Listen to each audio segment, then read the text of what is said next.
There's one other twist, and it comes out of the Galileo affair, which we could talk for hours about Galileo. Too late. But as a result of Galileo and the church being mad at each other, the church said that you cannot use the Copernican system as a basis of your natural philosophy. Up until that time, people studied astronomy because you wanted to see how the physical universe was put together, because that was assumed to be a parallel for how the philosophical universe worked. The layers of the planets were like the layers of angels, were like the layers of goodness.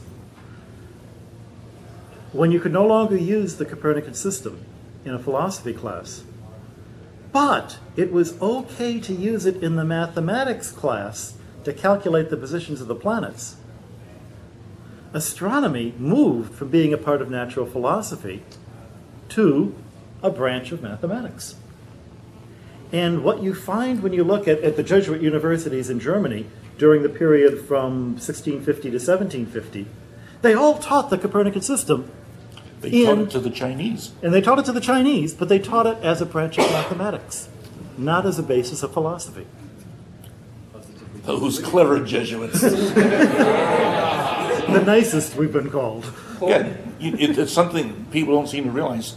Ptolemy and the Ptolemaic astronomers never claimed any of their epicycles were physically real. Copernicus was the first person who did astronomy who said, you know, that's the way it really is physically, hence physics. And the funny thing is, when they finally got actual empirical proof of the rotation of the Earth and the revolution of the Earth, the ban was lifted in 1820. There's a few more questions. I saw, Jordan, you had something you were going to say. We're running out of time, so I want to get people who can. Yes. Oh, Chris. I'm just going to throw out something you haven't mentioned is the persistence in the Middle Ages of astronomy in order to correctly determine the date of Easter.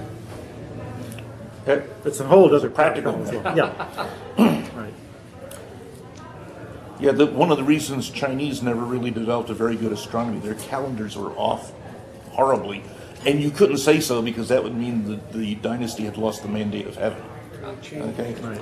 But the Muslims were interested in knowing when Ramadan was coming, the Christians in Easter. So there was a practical interest in astronomy that the Chinese didn't have. I should point out the Jesuits who went to China didn't found an observatory. They took over an observatory that was already there that was run by the Muslims. Because the Chinese themselves were of the culture that said the proper thing for human beings to do is not wallow around figuring out why and how things work. It's because we're low-grade people that we have so much fun. Okay, for those who are interested, here's a couple books. The Beginnings of Western Science by David Lindbergh, from 600 BC to 1450.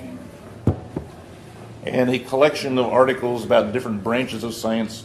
Same guy edited Science in the Middle Ages, has a chapter on astronomy, a chapter on statics, a chapter on kinematics, and so forth. And two books by Edward Grant, The Foundations of modern sciences in the Middle Ages. That dude there, that's Nicholas Oresme. Okay, Heat a Man. And his most recent book, Science and Religion, 400 BC to AD 5050, from Aristotle to Copernicus. So, One last thing about, I think it's Oresme. In one of his books, he says, you know, from logic alone, you cannot prove whether it's the stars that are fixed and the earth spins, or that the earth is fixed and the stars move. Logic alone cannot tell the difference. Of course, everybody knows that the earth is not moving, but still, this shows the limits of logic.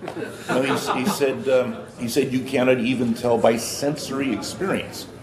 Because if you were affixed to the dome of the sky, the earth would appear to move beneath you.